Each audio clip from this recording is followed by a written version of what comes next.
Many different fathers could be responsible for the offspring of a single litter if the mother mated with more than one male during her brief estrus period. Assuming they have a healthy supply of food, females will mate every other year. In general, males only mate once a year. Mothers are often compelled to separate their families in the spring, when roaming males start courting reproductive-aged females, to protect their cubs from being killed. Mother bears are the primary caregivers for their young, showing them love and nurturing them until they are old enough to fend for themselves.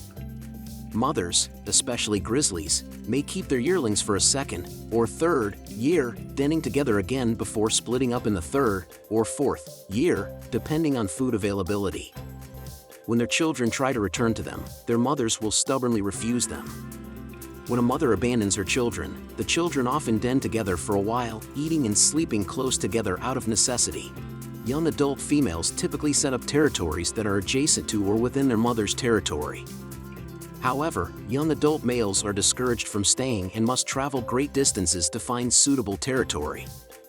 When a female's relationship ends, she will travel around her territory at 3 times the normal speed to leave a scent trail.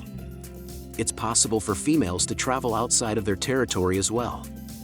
This allows them to broadcast their status, attract potential mates, re-establish their territorial rights, and gauge the availability of territory in their immediate vicinity. There is a male scent trail following her. A female may be receptive to a male mount at any time during her estrus cycle, which lasts anywhere from 3 to 5 days, but she will only do so during the 3 to 5 days in the middle of her cycle. It's common for a male and female to mate multiple times over the course of a few days after they've mated. While the act itself may only last a few seconds each time, the couples typically remain locked together, with the occasional break for a nuzzle, bite on the neck/back, or casual stroll, until the next bout. The average length of a copulation is 20 to 30 minutes, but it can last as long as an hour. Mating season is characterized by a rise in activity levels for both sexes.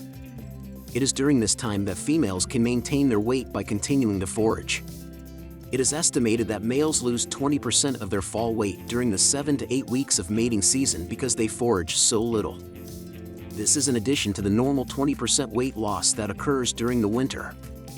This means that a mature male who weighs 500 pounds in the fall would emerge from his den at 400 pounds, drop to 300 pounds by the end of mating season, and then gain those 200 pounds back in the space of 3 months, reaching 500 pounds by fall.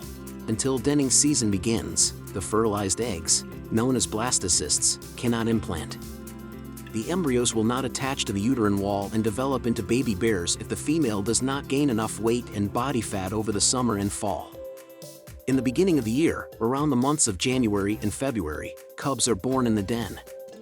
The number of young born in a single litter can vary from 1 to 6, depending on the type of animal and the abundance of food in its environment. Cubs are born blind and only weigh 1/10 as much as a human infant. As soon as they are born, they make their way to their mother's teats to continue receiving milk and developing until the following spring. More than one male will typically chase after a female who is in estrus. During the courtship ritual, if another male enters, the 2 males may challenge each other for dominance or even fight if they seem evenly matched. Bears naturally, but rarely, kill their young.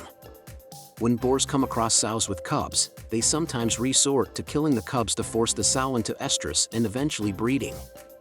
Sows, and particularly grizzly sows, are fiercely protective of their cubs and will fight back if threatened. The male's role in the life of the family ends with copulation, and he takes no part in the care of the children.